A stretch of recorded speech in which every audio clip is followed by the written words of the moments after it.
Hey everyone, welcome to Concordia. Thank you for being here today. We're all very excited to have you. My name is Melissa Wheeler. I'm president of the Concordia Student Union, and I'm here to welcome you and thank you. So obviously it's a pretty overwhelming honor to have Mr. Chomsky here with us today. A lot of planning has gone into today, so I'd like to sincerely thank all of our volunteers, members of the media, Concordia University, and my fellow executives at the CSU for putting together this amazing day. I would just ask that you please turn your cell phones on silent and no flash photography, please. And now, it's my pleasure to introduce Caroline Bourbonniere, who is our VP External and Moblization this year, and she's going to introduce the topic of today, which is the neoliberal assault on the population. Thank you.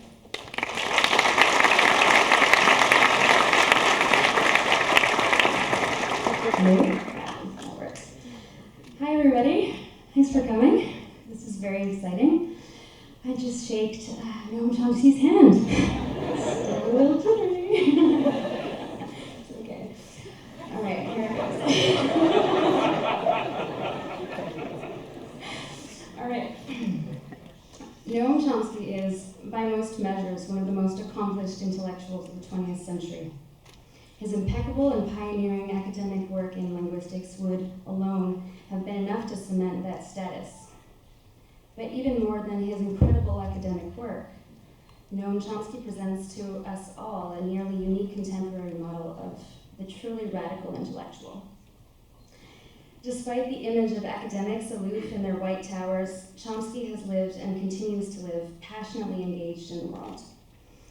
Over the course of the last 40 years, he has worked tirelessly to use his brilliance and his privileged positions to advocate for a global vision of social justice. His early and lifelong commitment to anarchism and libertarian socialist ideas, under many rubrics including anarcho-syndicalism, have led him to become one of the most important public figures in the contemporary left. His basic tenets of self-determination and the worth of each human have informed his critiques of both foreign and domestic politics. These critiques are overwhelmingly humane and empathetic in nature, rooted in a very simple and beautiful idea of a society in which people should be allowed to define themselves, to live freely, and that the practice of illegitimate authority is never justified. As students at university or others involved in this privileged academic community, I believe it is important that we not just be here for ideas. Yes, there's probably nobody alive today who can give you a better grasp of how and why neoliberal ideologies undermine a universal practice of human dignity and autonomy. But there are also so few people today who will show you how to live your life in a way that answers that challenge. The world is unjust, but we are all of us empowered actors in society. We can step forward and advocate for these same notions of human worth, of the value of an unfettered human life, and use our privilege in the society to try and move towards it. Being an intellectual isn't just citations. It should also be measured by our engagement in the world and the effect that we have on it. With that, I am unbelievably pleased to be able to present to you Noam Chomsky.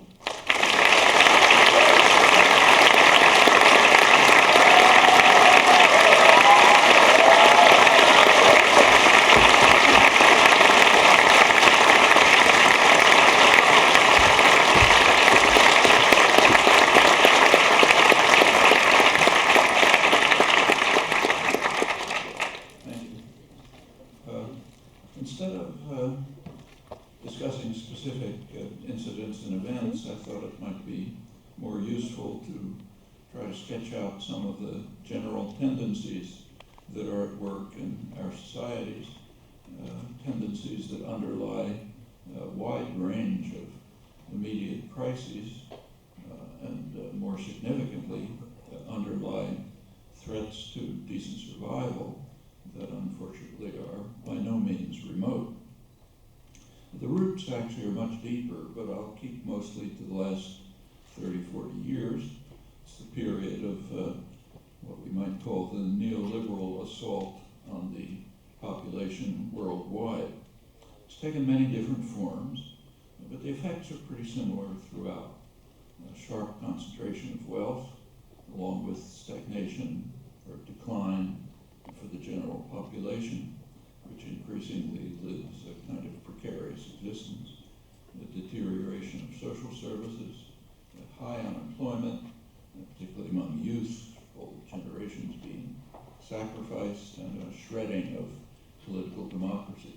In one or another form, that's happening almost everywhere.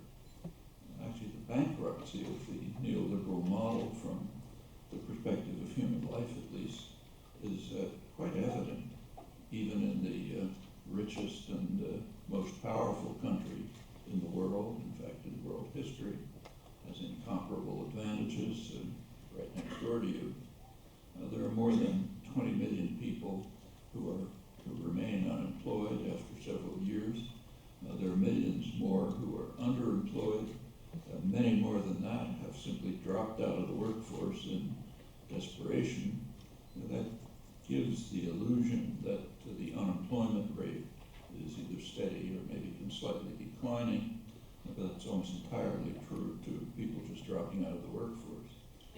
The healthcare system is an international scandal. Infrastructure's collapsed. You can take a high-speed train from Beijing to Kazakhstan, but not from Boston to New York or to Washington. That's just a small sample. There are huge resources available. Corporate profits are going through the roof. The banks, the big banks, the ones that were responsible for the latest crash, they're richer and bigger than ever before after having been bailed out by the taxpayer. There's enormous wealth filling very few pockets. So if you put it together, many idle hands, eager for work, plenty of work to be done, plenty of more than ample resources available. But the whole neoliberal socioeconomic model is so rotten that it just can't put them together. The impact in poorer countries is far worse. But it all does satisfy the demands of wealth and concentrated privilege. And as functioning democracy declines, as it has been happening, then it can keep going as long as passivity continues. Passivity or apathy or hopelessness among the general population, not a law of nature. Well, one significant effect of the neoliberal programs, particularly in the English-speaking world, is quite a serious attack on the educational systems. That's been taking place as business models are being imposed on the universities and schools. That's a very good study of the impact in England in the current issue of the London Review of Books, an article by Stefan Collini. He points out that since Thatcher, the public funding of students for higher education has practically halved in just 18 years. And gives a lot of other examples from which he concludes quite plausibly, I'll quote him, that alongside its many other achievements, the current coalition government in London took the decisive steps in helping to turn some first-rate universities into third-rate companies. Like that happening particularly in the English-speaking world, in the United States, in Australia. You know the story here, in schools, in colleges. Well, there is a kind of received doctrine, standard doctrine, according to which we live in capitalist democracies. Those are supposed to be the best possible systems, despite some flaws. Now, there has been an interesting kind of theoretical debate over many years as to whether, about the relationship between capitalism and democracy. For example, are they even compatible? I won't be pursuing this because I'd like to keep to a different system, what we might call really existing capitalist democracy, RECD, pronounced wrecked for short. So to begin with, we might ask, how does wrecked compare with democracy? Well, of course, that depends what you mean by democracy. Then again, there are several versions. There's a received doctrine.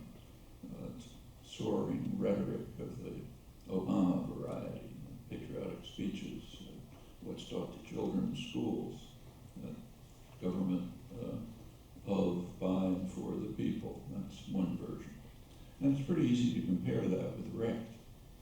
In the United States, one of the major topics of academic political science is comparison of public opinion with policy, which is a fairly straightforward enterprise. Policy, you can see, the public opinion is very heavily polled, so you have serious polls, you have a good picture of what it is, and the results are quite stunning. It turns out that for about 70% of the population, it's the lower 70% on the income wealth scale, they have no influence on policy whatsoever. It doesn't make any difference what their opinions are. As you move up the scale, influence slightly increases. When you get to the very top, by now a fraction of 1%, people essentially get what they want. So that's not democracy, that's plutocracy. Or maybe Jim Hightower suggested you should call it radical kleptocracy. And it shows up all the time. So in polls for years, the major issue for the public is jobs, quite naturally. And for the very wealthy in the financial institutions, the issue is deficits. Actually, they don't mind joblessness. It harms labor, reduces costs, and so on. And the polls are very clear. Policy is also very clear. It's the exact opposite.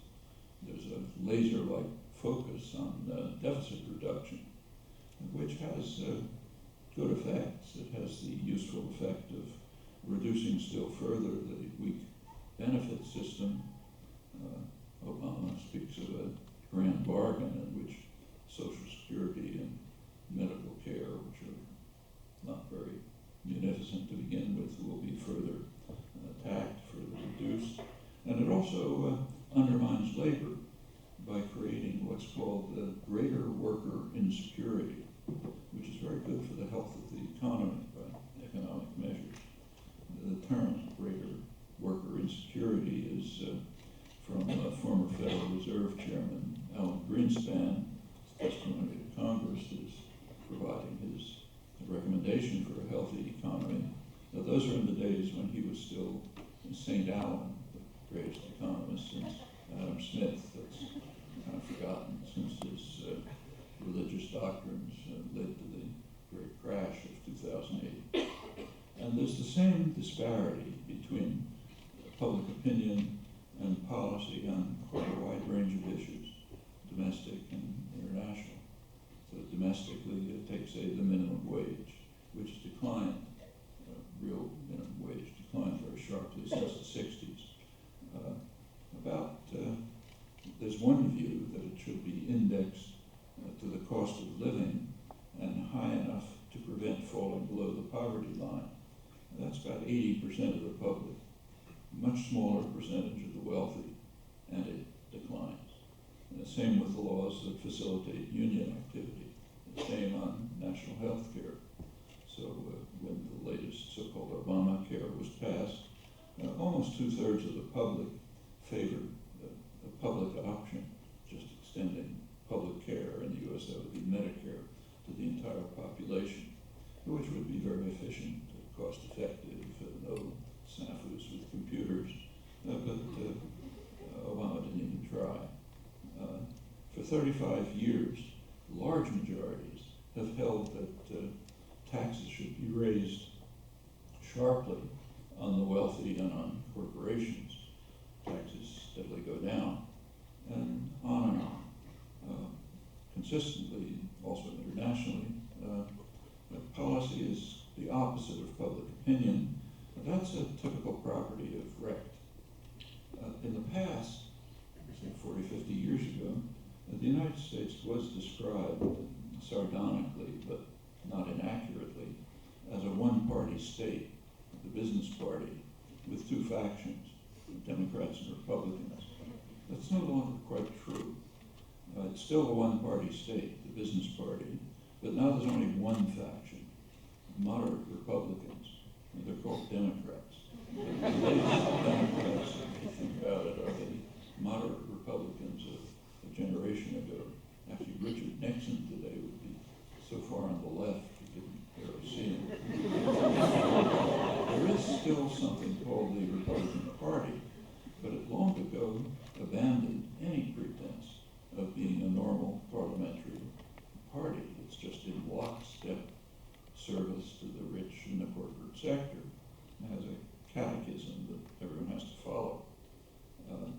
And it's understood that one of the most distinguished conservative political commentators in the country, Norman Ornstein of the right-wing American Enterprise Institute, and he describes today's Republican Party as, in his words, a radical insurgency, ideologically extreme, scornful of facts and compromise, dismissive of its political opposition, a serious danger to the society, and we can add, because of American power, serious danger to the world.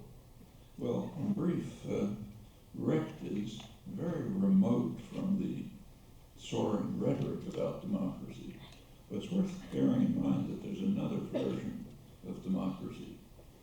In fact, it's the standard doctrine of progressive contemporary democratic theory. Just give you some illustrative quotes from leading figures. Incidentally, this is not from the right. These are all good Woodrow Wilson, FDR, Kennedy liberals. So here's a couple of representative quotes. The public are ignorant and meddlesome outsiders. They have to be put in their place. Decisions must be in the hands of an intelligent minority of responsible men, and they have to be protected from the trampling and roar of the bewildered herd, general population. The herd has what's called a function. They're supposed to lend their weight every few years to a choice among the responsible men, then to go home. Apart from that, their function is to be spectators, not participants in action. And all of this is for their own good. We should not succumb to democratic dogmatisms about men being the best judges of their own interests. They're not. We're the best judges. So therefore, attitudes and opinions must be controlled. We must regiment the minds of men the way an army regiments its bodies. It's also necessary to discipline the institutions responsible for what's called the indoctrination of the young. We have to get back to the good old days when Truman had been able to govern the country with the cooperation of a relatively small number of Wall Street lawyers and bankers. These are quotes from icons of the liberal establishment, leading progressive democratic theorists. On the right, of course, it's far more extreme. Well, there have been popular struggles over the years. They've won many significant victories. In many ways, the country's a lot more civilized than it was a couple generations ago. But the masters never relent. The more freedom is won, the more intense are the efforts to redirect the society to a proper course. The 20th century progressive democratic theory that I've just been quoting is not very different from the Recht that has been established, apart from the question of which responsible men should rule. And should it be bankers or intellectual elites, or for that matter, should it be a central committee in a different version of similar doctrines, misdescribed as the left. Another important feature of Recht is that the public must be kept in the dark about what is happening to them. The herd must remain bewildered. The reasons were explained lucidly by the professor of the science of government at Harvard University, Samuel Huntington, a liberal icon. What he pointed out is that power remains strong when it remains in the dark. Exposed to the sunlight, it begins to evaporate. Bradley Chelsea Manning is facing a life in prison for failure to comprehend this scientific principle. Pretty soon Edward Snowden will probably face the same. And it works pretty well. Recent polls show almost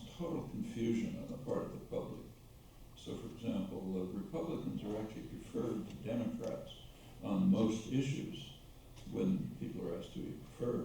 But when you go to the specific issues, it's the opposite. Republican policies are strongly opposed.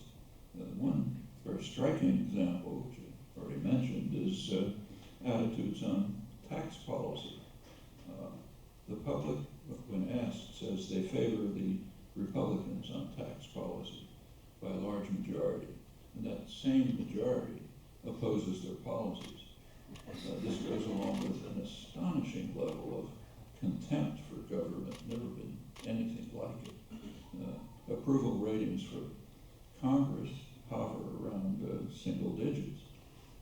The current Republican Party has the lowest approval ranking of anything in American history, but when asked who do you prefer, the public still says the Republicans. Results like these, which are pretty consistent, they illustrate a kind of demoralization of the public of a kind that's unusual. In fact, there are examples, and not very attractive ones. One of the main examples that comes to mind is the late Weimar Republic. Well, the core of the economy today, last generation, is financial institutions. There's been a vast expansion since the 1970s.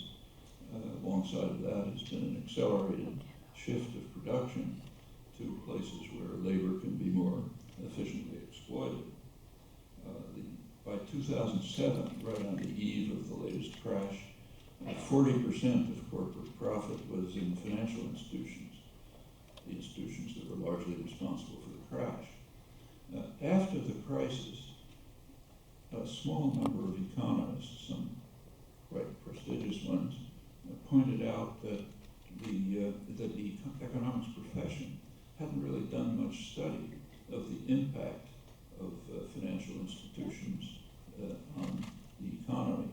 And the few who looked at it said, well, they think it's probably negative. Now, there are some who are much more outspoken, and probably the most respected financial journal correspondent in the English-speaking world is Martin Wolf of the London Financial Times. He writes that an out-of-control financial sector is eating out the modern market economy from inside, just as the larva of a spider wasp eats out the host in which it has been laid.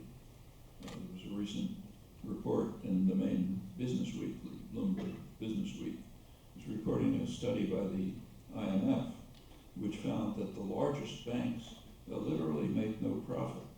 What they earn traces almost entirely to a government insurance policy. It's what's called too big to fail. There is a widely publicized bailout, but that's actually the least of it. There are many other devices. And the editors of the journal point out that this is crucial to understanding why the big banks present such a threat to the global economy and to the people of the country. That's from the mainstream business press. Well, what about the productive economy? Actually, there's a mantra about this too. The mantra is that the productive economy is based on entrepreneurial initiative and consumer choice in a free market. And there's talk about free market, free trade agreements and things like that. Now, the reality is quite different.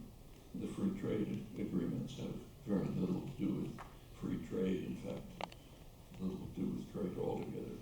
In the economy, the productive economy, there's always been massive state intervention. Actually, one striking example now is the IT revolution, information technology revolution, computers, the internet, and so on. Now, that's driving much of the contemporary economy. And if you look at its history, you'll see that the hard and costly and creative work was substantially in the state sector for several decades, no consumer choice. There was some entrepreneurial initiative, but it was primarily limited to getting government grants and bailouts, and also relying on procurement. That's often ignored, but government procurement is a very significant factor in corporate profit. Well, after a long period of creative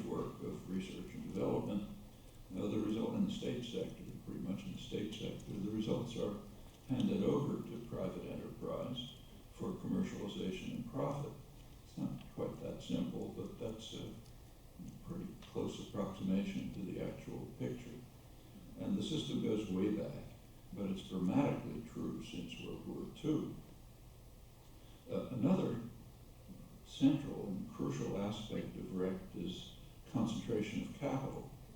Just in the past 20 years, the share of profits of the 200 largest enterprises in the U.S. has risen sharply. It's probably the effect of the internet. And these developments towards oligopoly also undermine the free market mantra. These are quite interesting topics. I won't pursue them here. Let me turn to a different question. What are the prospects for the future under RECT? Now, the answer is pretty grim. It's no secret that among the many dark shadows hovering over every topic that we discuss, there are two that are particularly ominous. One is environmental catastrophe, the other is nuclear war, both of which threaten the prospects for decent survival. Well, I'm not going to say much about the first, environmental catastrophe. I think you should all be aware of that without comment. The scale of the danger is obvious to anyone who has their eyes open.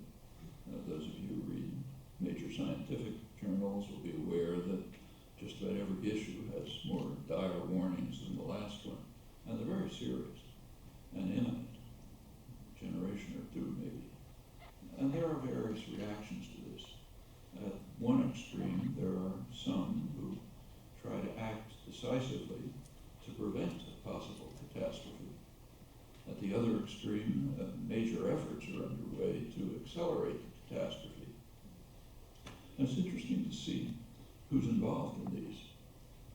Leading the effort to intensify the likely disaster are the richest and most powerful countries in the world, with incomparable advantages. And the most prominent examples of RECT, particularly the United States. Canada increasingly resembles its southern neighbor, and it's one of the leading culprits. That's not just Alberta tar sands and so on, but Canadian mining, which is a plague around the world. That's trying to accelerate the crisis. Leading the effort to preserve conditions in which our immediate descendants might have a decent life are the so-called primitive societies. In Canada, it's First Nations. Elsewhere, it's tribal and aboriginal. In fact, the countries that have large and influential indigenous populations are well in the lead in seeking to defend the earth and the prospects for decent survival. The countries that have large indigenous populations take, say, Ecuador, quite a large indigenous population. They have the indigenous population they have substantial oil resources. The indigenous population wants to keep them in the ground where they ought to be. Ecuador has sought aid from the rich countries to help them, subsidize them to prevent, not to produce oil. They couldn't get the aid, so now they're going to produce the oil. That's the rich just wouldn't pay. That's indigenous societies. And meanwhile, turn to, say, the U.S. and Canada. They are enthusiastically, both of them, seeking to burn fossil fuels, including the most dangerous kinds, and to do so as quickly and fully as possible, without a side glance at what the world might look like after this extravagant commitment to self-destruction. Actually, every issue of the daily newspapers illustrates this lunacy, and lunacy is the right word for it. It's all exactly the opposite of what rationality would demand, unless it's the skewed form of rationality of RECT. Actually, there have been massive corporate campaigns to safeguard the lunacy. Despite them, it turns out that there's still a real problem in American society. The public is still too committed to scientific rationality, as polls reveal. One of the many divergent differences between policy and opinion is that the American public is pretty close to the international norm in concern about the environment and in calling for decisive actions to do something about it. And meanwhile, bipartisan policy is dedicated to trying to maximize the catastrophe. It's called 100 Years of Energy Independence, so a meaningless notion. Well, the corporate world is not overlooking this. They're kind of riding to the rescue. There is a corporate-funded organization, ALEC, the American Legislative Exchange Council. And what it does is design legislation for states. You can guess what kind of legislation. It's now instituting a program to overcome the excessive rationality of the public. Programs from K-12, kindergarten through high school. And the program is designed, as they put it, to improve critical faculties by balanced teaching. And what that means is that if a sixth grade class learns something about the climate, they also must be exposed to climate change denial. That'll help critical thinking. And maybe that'll help overcome the failure so far of massive corporate propaganda to make the population ignorant and irrational enough to safeguard short-term profit for the rich at the expense of the lives of their grandchildren. And it's important to remember that all of these are deep-seated institutional properties of RECT, not easy to uproot. And for such reasons, the prospects for decent survival under really existing capitalist democracy are pretty dim. Well, let's turn to the other dark shadow, nuclear war, which isn't discussed as much as it should be. It's a real threat. It's been a threat for over 70 years. It still is, in some ways, growing. One reason for that is that under RECT, rights and needs of the general population are a pretty minor matter, and that extends to security. There is a prevailing doctrine in the academic professions too, which is that governments seek to protect national security. Actually, that's mostly myth when you look closely. Governments seek to protect power and domination and to benefit their primary constituents, which in societies like ours are the corporate sector. And the consequence is that security does not have a high priority. Actually, we see that all the time, right now, in fact. So take, say, Obama's drone campaign, or just take his operation, one example, his operation to murder Osama bin Laden a couple months ago. Bin Laden was a prime suspect for the 9/11 attack. Actually, Obama made a very important speech last May on national security, very widely covered. But one crucial paragraph was ignored. In this paragraph, Obama hailed the operation, but he added that it cannot be the norm, quoting. The reason he said is that the risks were immense. The Navy SEALs who broke into Pakistan and murdered the suspect, they might, he said, have been embroiled in an extended firefight. But even though by luck that didn't happen, the cost to our relationship with Pakistan and the backlash among Pakistani public over encroachment on their territory was extremely severe. Well, let's add a couple of details to that. The SEALs were under orders to fight their way out if they were apprehended, and they would certainly not have been left to be massacred by the Pakistani army. The U.S. would have used the force of its military to extricate them. Pakistan has a powerful army, well-trained, highly protective of state sovereignty.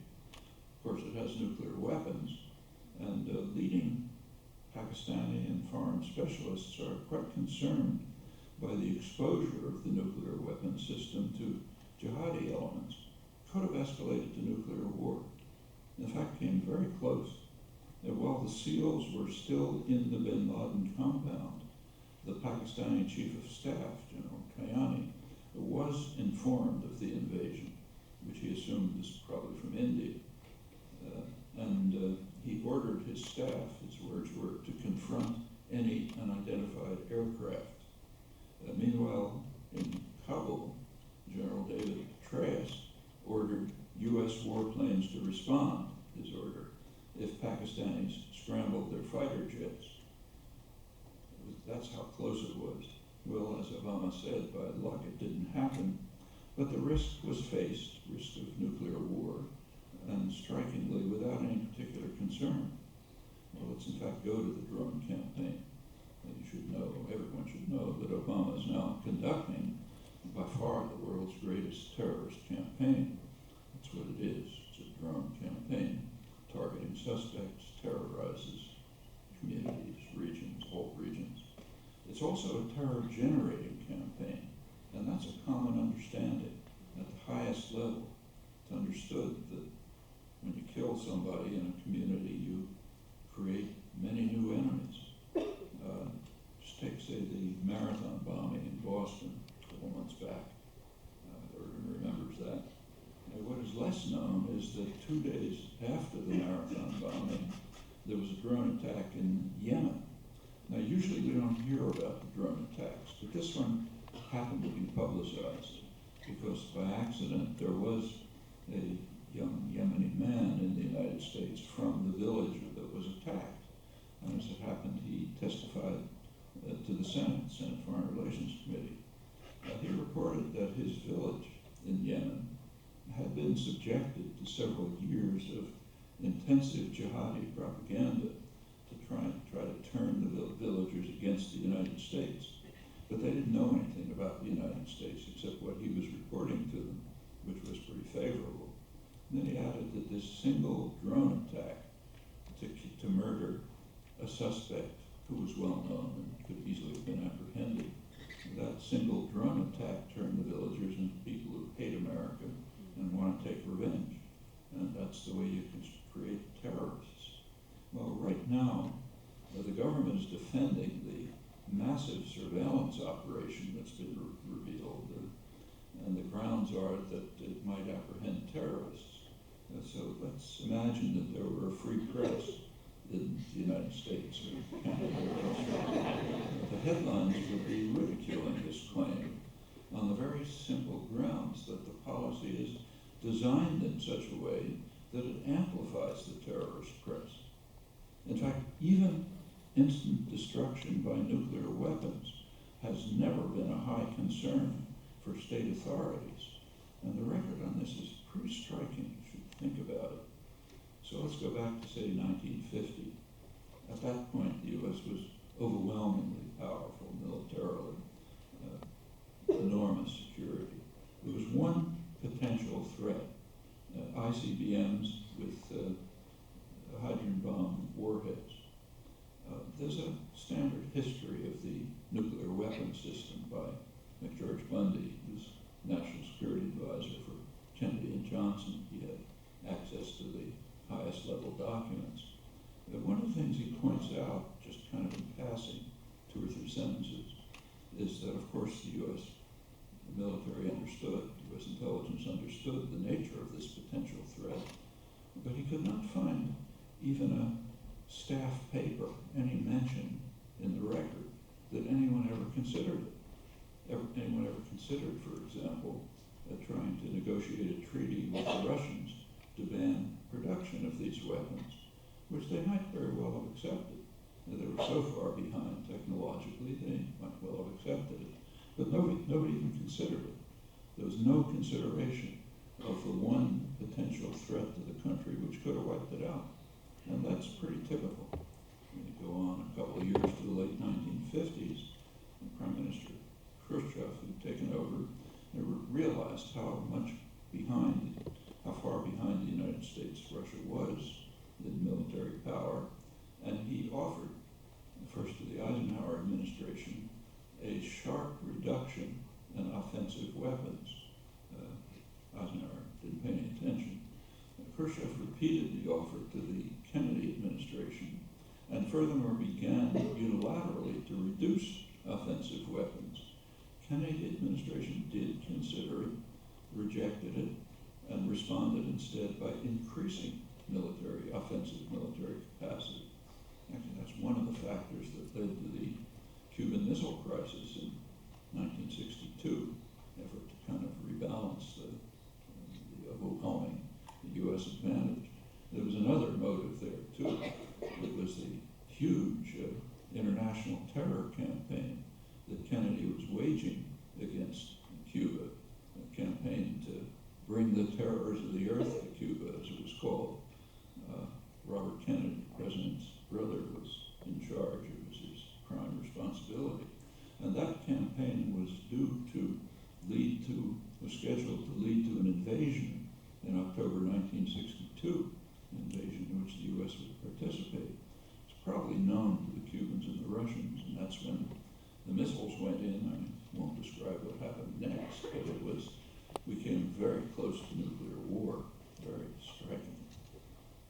But wasn't of much concern, and in retrospect has no effect. In fact, Kennedy is praised for his cool courage throughout. Well, these threats continue. We've recently learned, just a couple of weeks ago, of another one.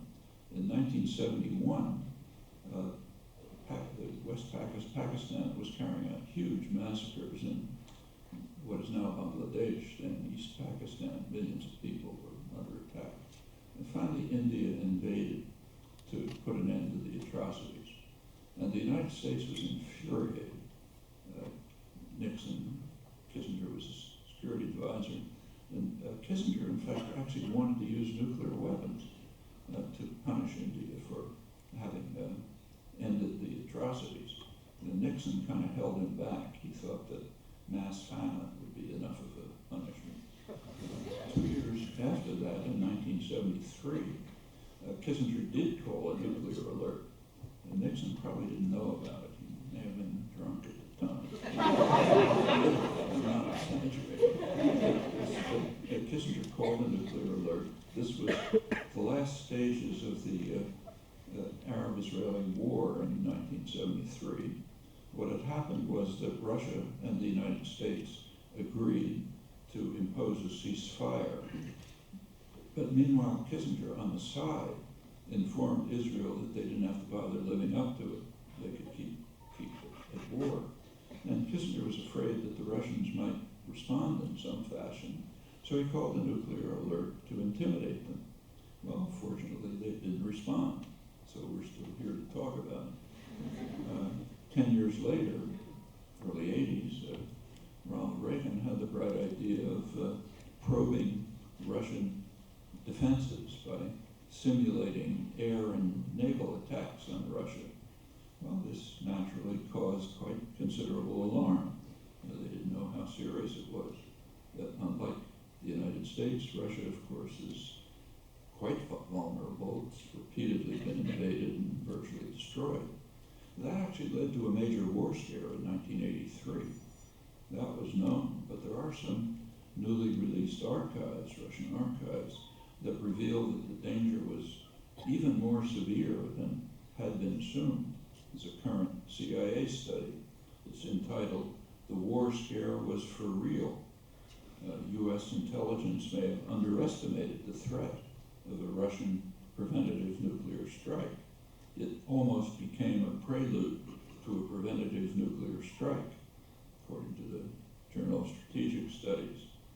And it continued. In fact, we just learned from released Russian archives that in 1983, the world was saved from nuclear destruction by disobedience of one Russian officer.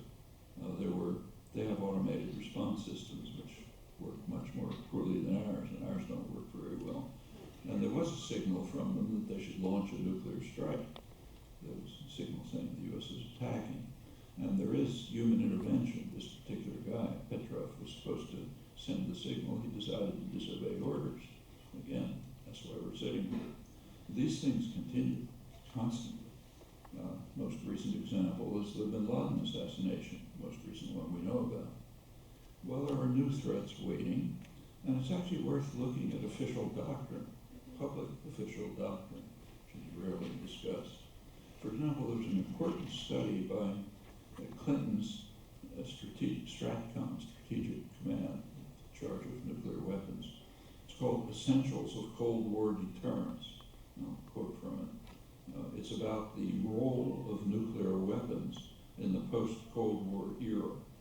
And its central conclusion is the United States must maintain the right of first strike, even against non-nuclear states. Furthermore, nuclear weapons must always be available at the ready because they cast a shadow over any crisis or conflict. What that means is that they're constantly used. Just as if you go into a store with a gun and threaten the store owner and you don't shoot the gun, you're using the gun. Same with nuclear weapons. Stratcom goes on to explain, I'm quoting, planners should not be too rational about determining what the opponent values the most. Everything must be targeted. It hurts to portray ourselves as too fully rational and cool-headed. That the U.S. may become irrational and vindictive should be part of the national persona we project. It's beneficial for our strategic posture if some elements may appear to be potentially out of control, sometimes called the madman doctrine.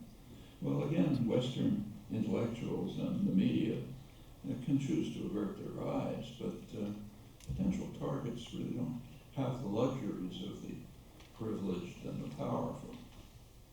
A final comment on this. There's a lot of concern right now about a potential confrontation with China. And it's very intriguing to see how the confrontation is formulated in the West. So a couple of months ago, the New York Times had a report about China's threatening military buildup, warning about it. Of course, it's a tiny fraction of the U.S. military system. And it's depicted as, I'm quoting, a serious challenge to the United States in the waters around China, okay? Not in the Caribbean, or in the waters around California, where it wouldn't be tolerated for one moment. Strategic analysts describe the U.S.-China confrontation as what they call a classic security dilemma, in which each side sees fundamental interests at stake, which it can't abandon. The fundamental interests are control over China's waters off China's coast.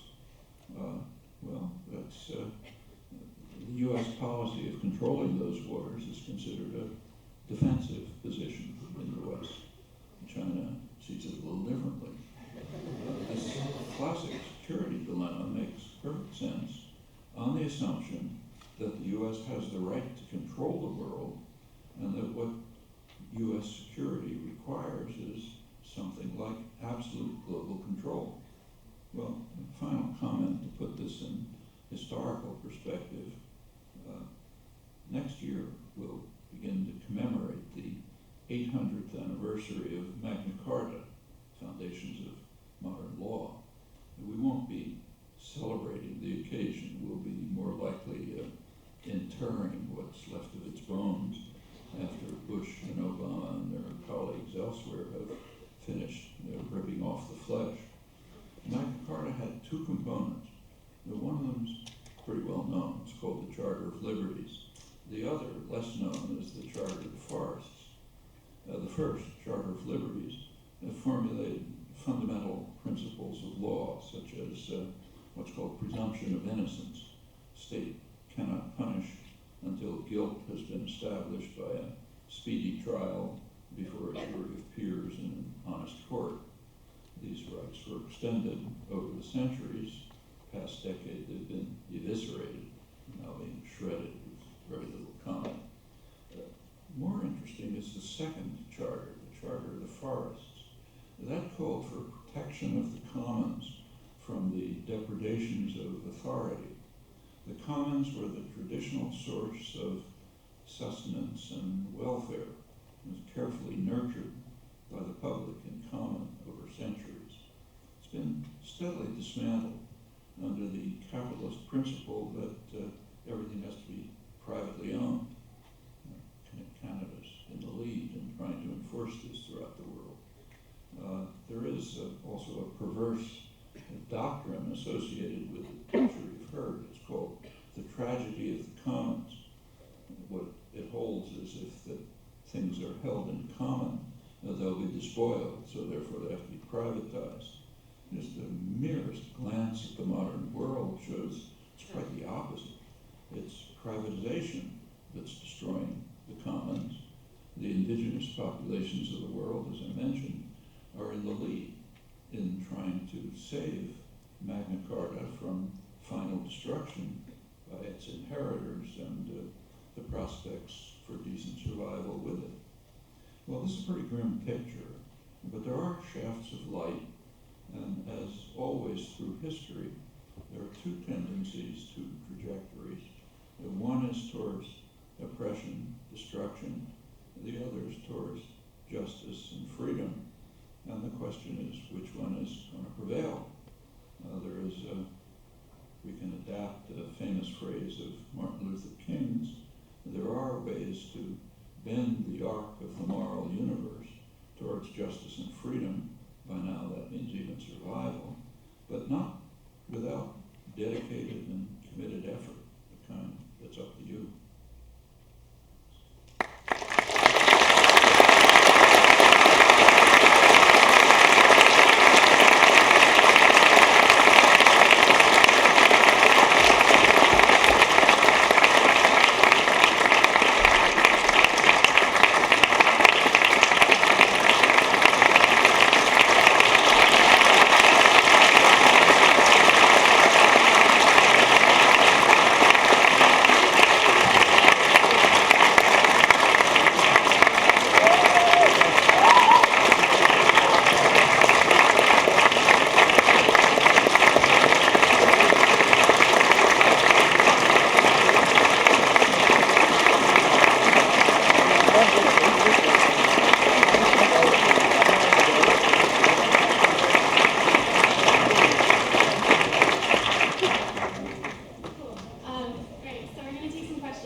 Concordia.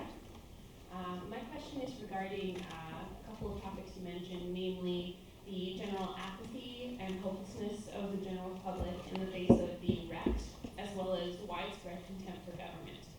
I was wondering what your perspective was over the evolution of these sentiments in the past 3 or 4 decades. I'm also wondering whether you see any possibility for empowerment of the general public in the near future. Well, if you take a look at the general public, first of all, there isn't really apathy.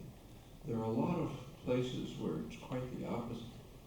So, for example, one of the most dramatic events of modern history, developments of modern history, has taken place not very far from here, South America. After 500 years, it's a long time, since the conquistadors, South America has finally significantly liberated itself from Western control. It has overthrown pretty much the neoliberal order from which it suffered more than most. For the first time in its history, South American countries are beginning to integrate, which is a prerequisite for independence. They've thrown off many of the demands of the what's called the IMF, World Bank, Treasury Triumvirate, which runs the neoliberal order. They've begun to face some of their tremendous internal problems. Plenty of difficulties, plenty of problems, plenty of protests, in fact. But it's quite significant that that's a dramatic development in 500 years. That by now has reached a point where Canada and the United States are virtually being thrown out of the hemisphere, literally. The last hemispheric meeting was in Colombia 2 reach a consensus, so it didn't have a formal declaration. The reason was that Canada and the United States refused to go along with the rest of the hemisphere on the crucial issues, two crucial issues. One was admission of Cuba into the hemispheric system, which everyone else wanted, and Canada and the United States refused. Now, the other was steps towards decriminalization of drugs. Now, that's destroying South and Latin America. The problems in the north, both the demand is in the north and the supply is in the north, supply of guns. So you look at the people who are being killed in Mexico, the majority of the guns are coming from Texas and Arizona, where you can walk into a store, pick up an assault rifle, and hand it over to the cartel guy who's waiting there. And the Latin American countries are moving towards decriminalization. Some quite far. The Uruguay is moving towards total legalization. And they all want to do something, including the really harsh governments. US and Canada refused. It's quite likely that if there is a further hemispheric conference, US and Canada simply may be excluded. If you think of what the hemisphere was just a few years ago, that's a remarkable change. And there are plenty others like it. The Arab Spring, which is a complicated affair, strong elements of it were dedicated to freeing up labor rights, freeing up freedom of speech and association, and attacking the very destructive neoliberal principles. And there's a lot more, including in the West. Indignados in Spain, Occupy movement, student movement right here. There are things happening everywhere. So but you're right, there is a kind of prevailing helplessness, hopelessness, a feeling we just can't do anything, it's too powerful for us. And it shows up in pretty striking ways. Actually, one of the most interesting examples of it is the kind of popular movement claiming that the Bush administration was responsible for 9/11. Turns out, if you look at polls, that maybe a third of the population in the U.S. think that willing to accept the possibility. Now, just think what that means.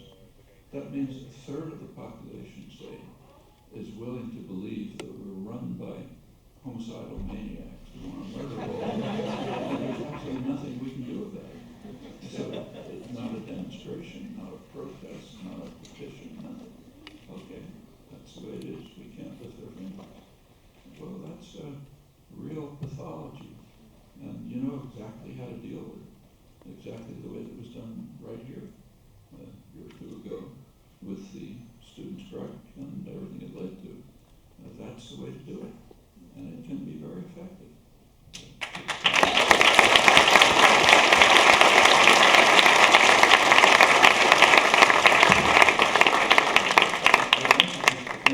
I mentioned before that we're all living in more civilized countries than, say, a half century ago. And there have been some real changes. Take, say, women's rights. Okay? The United States, and I presume Canada as well, took over British common law when they were established. U.S. Canada semi-freedom, U.S. technical freedom. Under British common law, women aren't persons. They're property. A woman is the property of her father, and it's transferred to her husband. One of the arguments against allowing women to vote was that it's unfair to unmarried men, because it gives a married man 2 votes, since obviously the property votes the owner votes. And that goes into effect recently.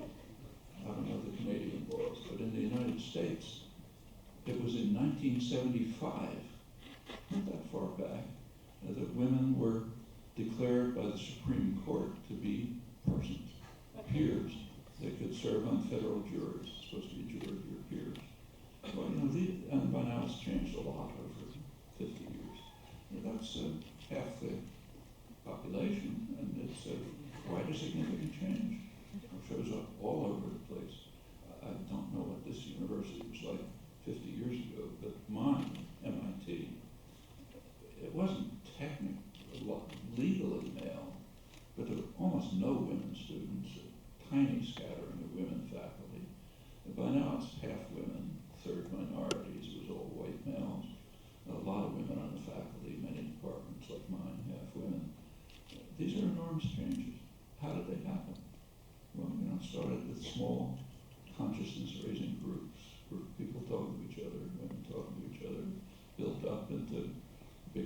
organizations finally change the culture in society. And there's many other examples. It's not hopeless. The doctrinal system wants you to think it's hopeless. You're supposed to be apathetic,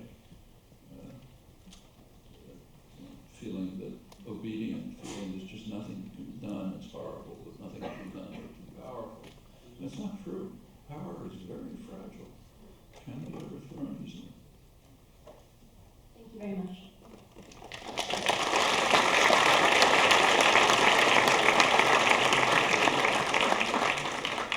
Hi, Professor. I am a philosophy student here at Concordia and a long-time fan. Something you said just about wrecked in the system, I really enjoy that sort of personification for currently existing within. And just recently, you may have seen this, the New Statesman has an editorial from Russell Brand, who is editing the current issue, and there's been this interview with the BBC that's gone viral, and as has the editorial itself. And within it, I think he makes some pretty valid critiques of our institutions, as you've been critiquing over the years. But part of what sort of alarms me a little bit is that he sort of espouses this, don't vote, it only encourages them, mantra that Bill Connolly and others have said over the years. And I'm wondering what you think, especially considering the sort of the lack of influence of American, in the polls that you cited there, that 70% of opinions really have little or no influence on the actual policy outcomes. Do you think that this turn away from the institutions and this turn away from voting as a means of sort of change do you find that necessarily doomed, or is that something that sort of looking at the movements in South America and so on, has some potential, or are we sort of defeating ourselves in the short term by turning away from institutionalized politics and voting and the like? I'm just curious to hear your thoughts on that. Well, I didn't see the Russell Brand's piece, but I've been reading about it. And from what I gather, what he said was that you should keep away from voting and the institutions, forget about them, because he's certain there's going to be a revolution right away.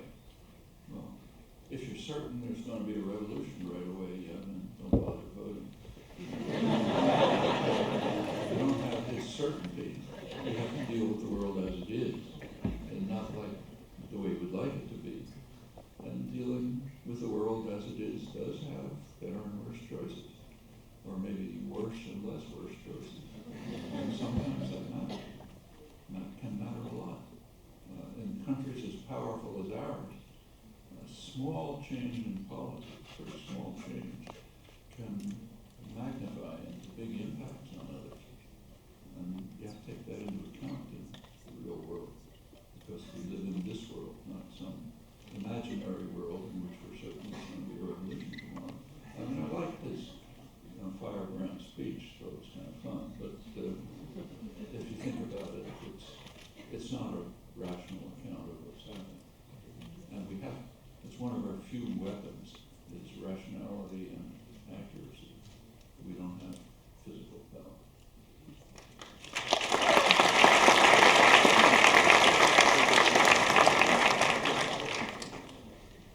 Hello, Professor Chomsky. First of all, thank you for coming to Concordia. I really enjoyed your lecture. I am an alumni of Concordia, and I'm a law student currently at McGill University. And I'm from Rwanda. I grew up in Kenya, and obviously the neoliberal policy has affected developing contexts. And if you look at what's happening in Kenya, in the Congo, there's a connection in terms of what's going on in the West. And I was wondering, people in the context I come from are mostly interested in immediate survival. And one of the other challenges is in education. So what are some of the solutions you propose in terms of a young person trying to create awareness in a population that's not necessarily concerned with a big idea such as neoliberalism, but actually immediate survival, hunger, lack of education? What are some of the propositions you would suggest? Yeah. You said you're from Rwanda. Yes, I'm Yeah. from Rwanda. Well, as everyone knows, Rwanda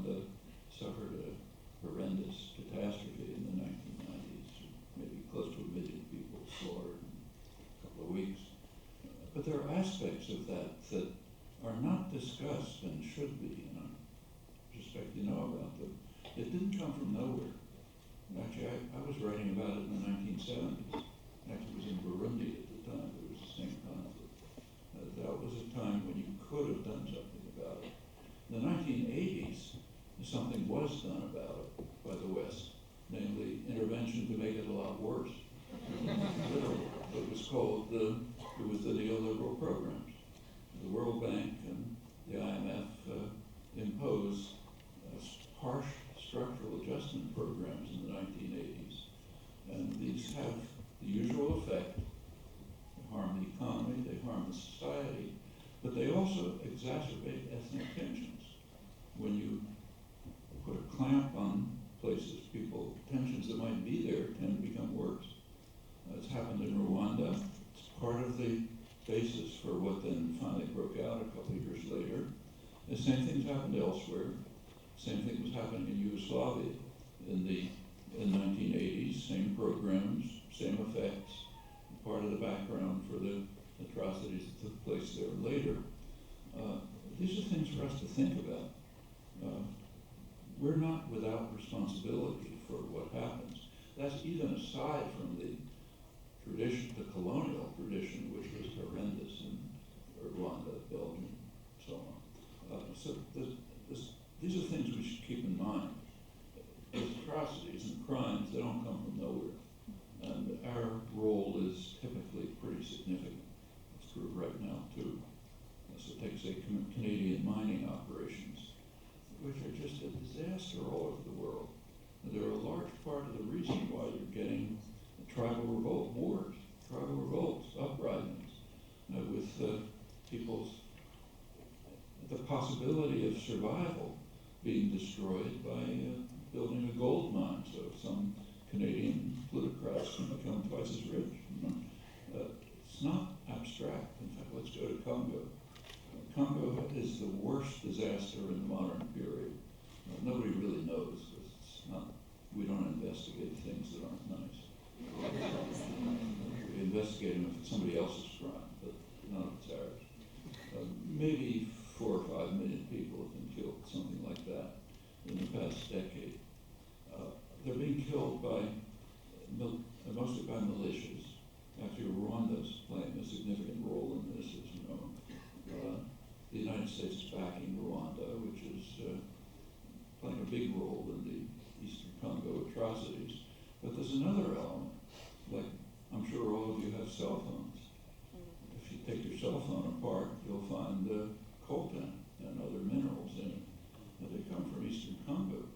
And somebody's making a ton of money out of that by exploiting the minerals that are stolen from Eastern Congo, which is very rich, namely multinational corporations.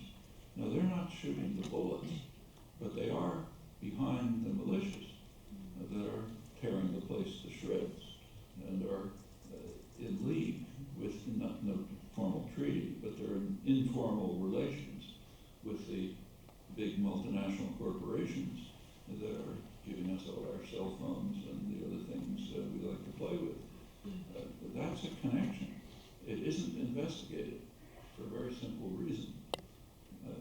It would require looking into the mirror, and that's not what you do. You look at other people's crimes. You want to get ahead in the academic world, or the journalistic world, or be respected. Just take a look at somebody else's crimes. Don't look at ourselves. If you want to be a decent human being, you do the opposite. And here's a case where we could very well be doing the opposite. If somebody wants to destroy their academic career, a good thesis topic is the role of multinationals in the Congo atrocities. I'm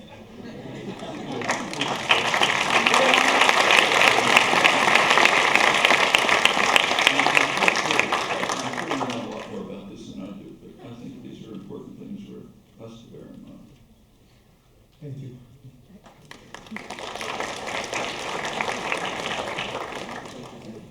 Hello, Professor Chomsky, and it's an honor.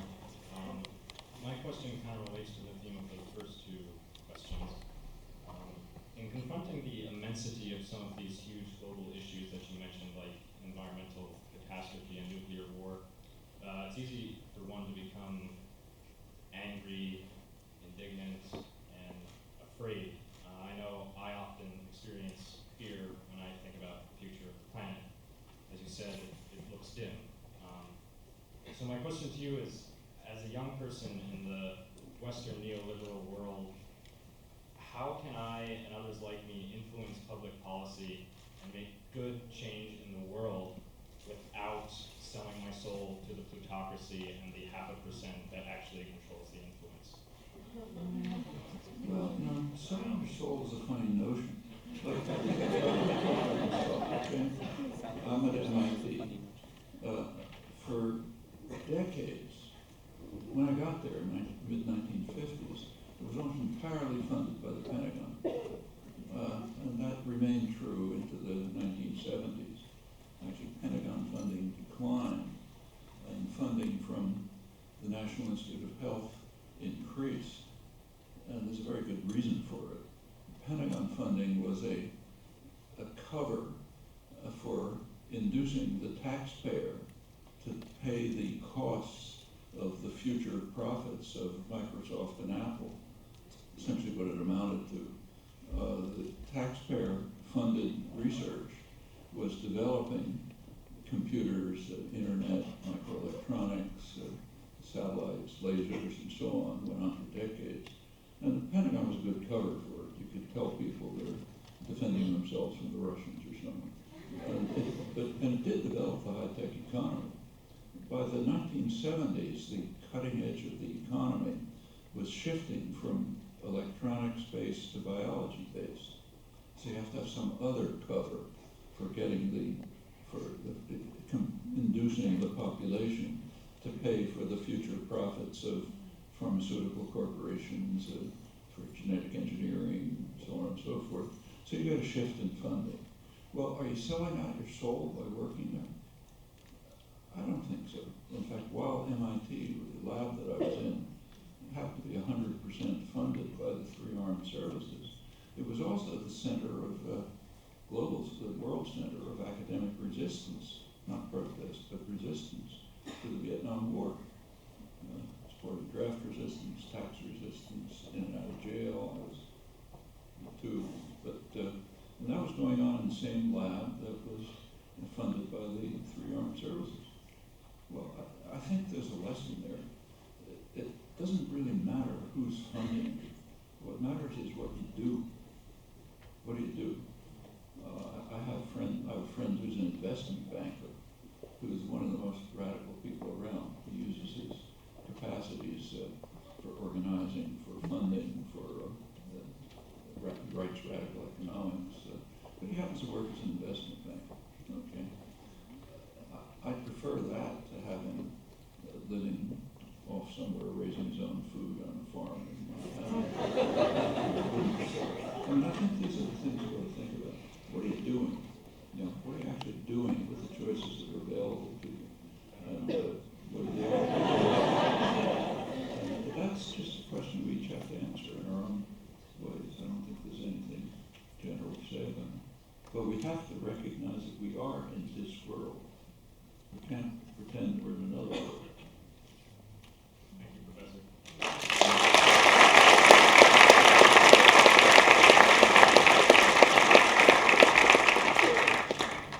Hello, my name is Art Chevrier. I'm a PhD student here at Concordia as well. Thank you very much for coming. It's wonderful to have you here and really discuss these topics with us. I have a question. It's a fairly large question, so hopefully you could address certain issues with it. And the reason why I bring this up is throughout my understanding of the economic situations that we're facing, and since the development of capitalism, it seems that there's many critiques of capitalism that are very easily to point out. Capitalism has many problems. It seems to be a root problem that has many different symptoms to it. And I think a larger question, and something that we do need to begin to start addressing in proper fashion, is what kind of solutions we have. So we could critique capitalism, and we could say that these are all the bad issues about it, but if we don't have any proper solutions or different forms of economic systems or other things that are tangible, it becomes very difficult to then move into a new form of world. I think on top of that as well is there seems to be disagreement about how to attain these different economic systems as well. During the student movement here, it seems that we relied very heavily on being in the streets and had major discussions about very, very important topics. However, now we've moved into a new realm where the new government has basically taken control, implemented similar economic systems like plans now addressing mineral extractions from Canada. But we're falling into the same neoliberal thinking. So how do we get past that? How do we take the next step? And what kind of system do we now project into that, into the future? Well, we can all make proposals for short-term changes, things that should be better, and that's not to be disparaged. So, for example, take the example that gave women's rights. Doesn't change the state capitalist system, but it certainly makes life better. Same with the improvement, too small, but some in minority rights. Same with opposition to aggression. It's more than it was before, not enough. Okay, those are improvements. As for large-scale change in the society, I think we have plenty of models in our own history, if we look at them. So let's go back to the 150 years, to the early days of the Industrial Revolution, mostly in the eastern United States, spread to the rest, including Canada. You take a look at the attitudes of the population, the working population, in the industrial areas, on the farms, the general population at the time. What were they thinking? They bitterly opposed the rising state capitalist system. They had a very free press, quite lively, but we know a lot about their attitudes. They opposed wage labor, which they regarded as pretty much the same as slavery. The difference being that wage labor was temporary in principle. So you could have it for a while, and then you go back to being a free human being. But this idea was so popular in the United States that it was a slogan of the Republican Party. It was part of the banner under which Northern workers fought the Civil War. We're opposed to chattel slavery, we're opposed to wage slavery. That's a form of control. They felt that workers, the people who work in the mills, ought to own them. That was the main slogan of the Knights of Labor, a great labor organization. At the same time, there was a farmers' organization being developed, the Farmers Alliance, began in Texas, where there was, with radical farmers, spread over much, it was an agrarian country then, so it spread over much of the farming areas. They wanted to free farmers from the control of Eastern bankers, set up their own banks, their own cooperatives, their own marketing systems, cooperative farming, and link up to the growing workers' movement, which would create a republic of free people controlling their own affairs, with workers' control and community control and industry, cooperative farming control in the rural areas linked up and so on. These were huge movements. They were finally crushed by force.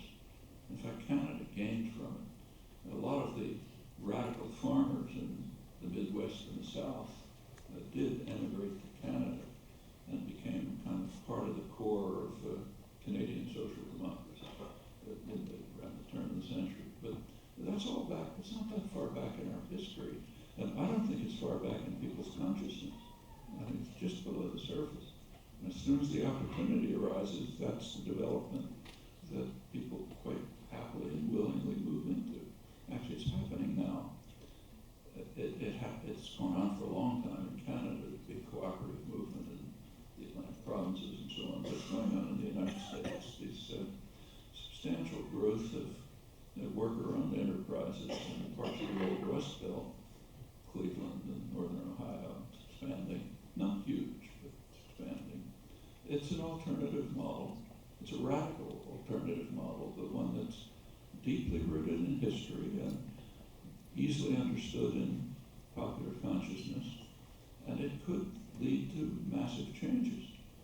If there was suppose there'd been a strong Occupy movement, stronger. It was important, but it was. Suppose it was much larger and earlier. Go back a couple of years. In 2008, the U.S. government essentially nationalized the auto industry. Not all of it, but most of it. It bailed it out, took control over it, essentially nationalized it. There were a couple of options. One option was to restore it to its former owners or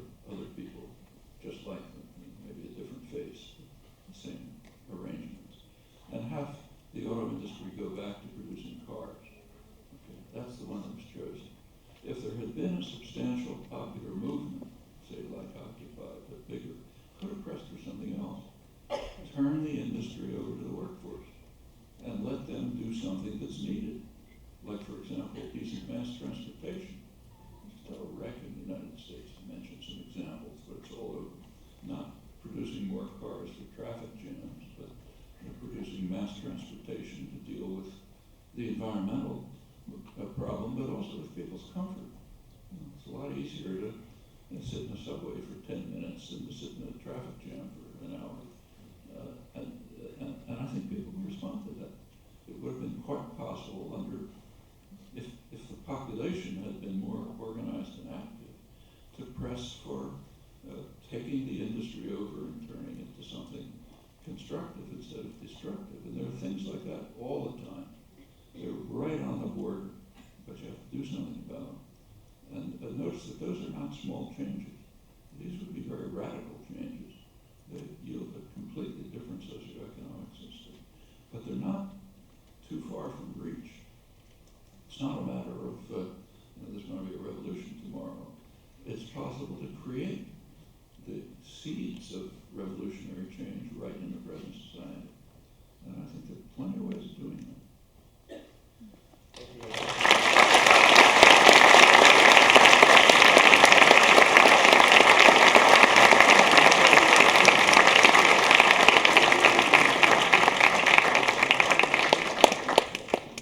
So just to finish off our question period here, we have a question from Twitter.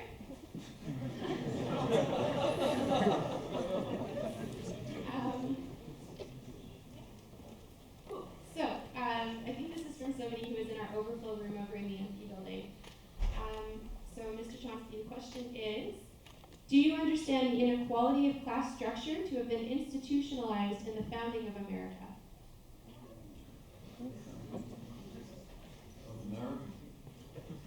America, it began as a slave society.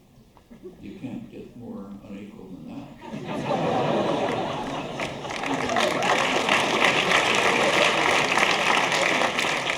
It's important to recognize that has never been overcome. Right at this moment is a crucial fact in the United States.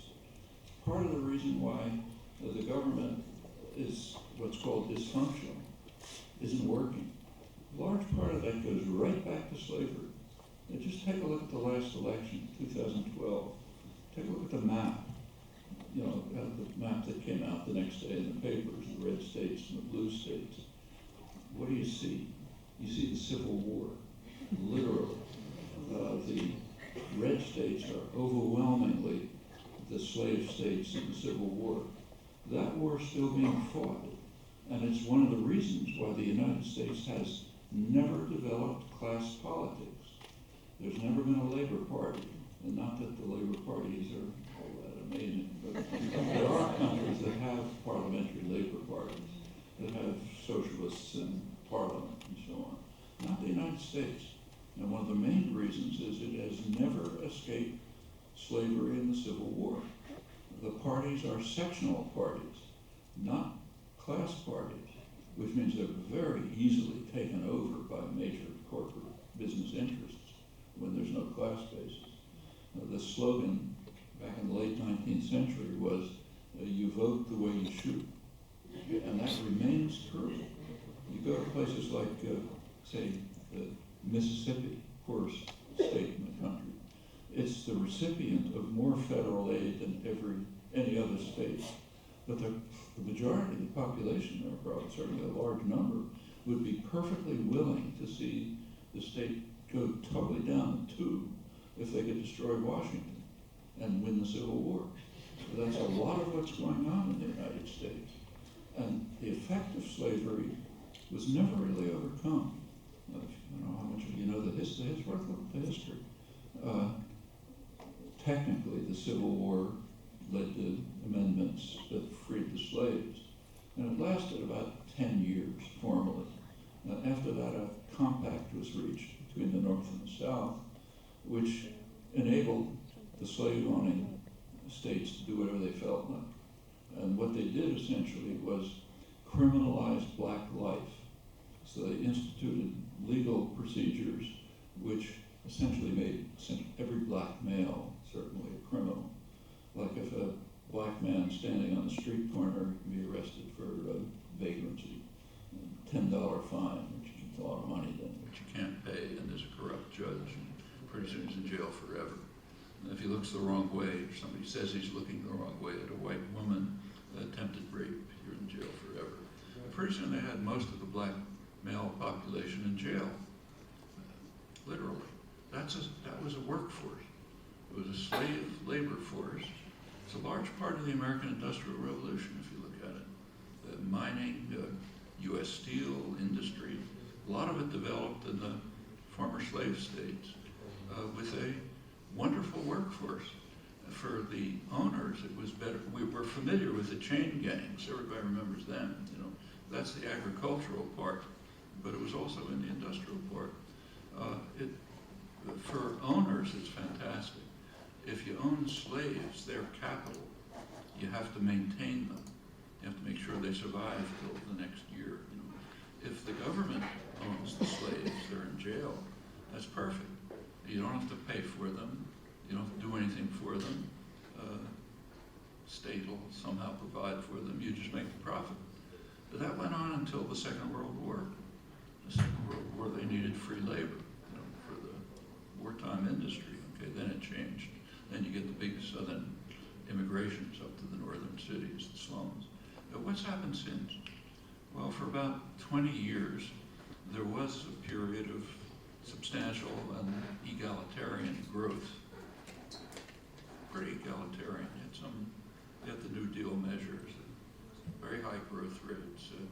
A black man could work in the auto industries, let's say. It was unionized to get pretty decent wages, maybe buy a small house, you know, send his kid to college, and sort of begin to work into the society the way other immigrant groups have done. Much harsher because racism is endemic, but still possible. Then comes the neoliberal period. It ends. The workforce, largely black, later Hispanic, is a superfluous population. You can get cheaper workers in northern Mexico or southeastern China or something like that. So they're superfluous. What happened is they were sent back to jail. That's what's happened in the last 30 years. Now you take a look at incarceration rates in the United States. Around 1980, approximately the same as other industrial countries, slightly higher, but not much. Since 1980, it's just shot sky high, way beyond any other country. By far the highest of any country that has any statistics. And it's mostly black males. There's a technique for criminalizing them now. It's called drugs. The drug war was designed, almost crucially designed, as a race war. It was designed in such a way that it targets mainly black males. By now, Hispanics, by now it's extended to women, but it's mainly black, later Hispanic males. Tosses them in jail. The whole system is rigged that way. From where police look, you know, you look in some places, you don't look at other places, to how the courts work, to the nature of the sentencing, all the way through. It's a huge racket, which essentially is redoing what was done in the late 19th century. And as I said, it's hitting the political system. You still have sectional parties. You've never had class-based parties. A lot of what's going on in Washington is, let's destroy the federal government because we want to win the Civil War. So when you talk about inequality, I mean, you know, it's the phenomenal situation. And there's other, you know, it shows up in other countries too. The United States is not the only one, though it is kind of extreme because of the effect of slavery. You find it elsewhere. So there's plenty of inequality in the last. There's another kind of inequality that's talked about, that's income inequality, and that's shot up during the neoliberal period. The neoliberal programs are designed to concentrate wealth in extremely small sectors of the population, and mostly in sectors that are predatory. They do not contribute to the economy. Go back to those quotes I read about the financial institutions. They're predatory, destructive institutions sustained by the taxpayers. That's what the IMF report pointed out. They harm the economy and they concentrate wealth enormously, and that just totally pollutes the political process. It means that elections always were more or less bought. Now it's extreme, it's getting worse. Well, that's another kind of inequality, and these are not laws of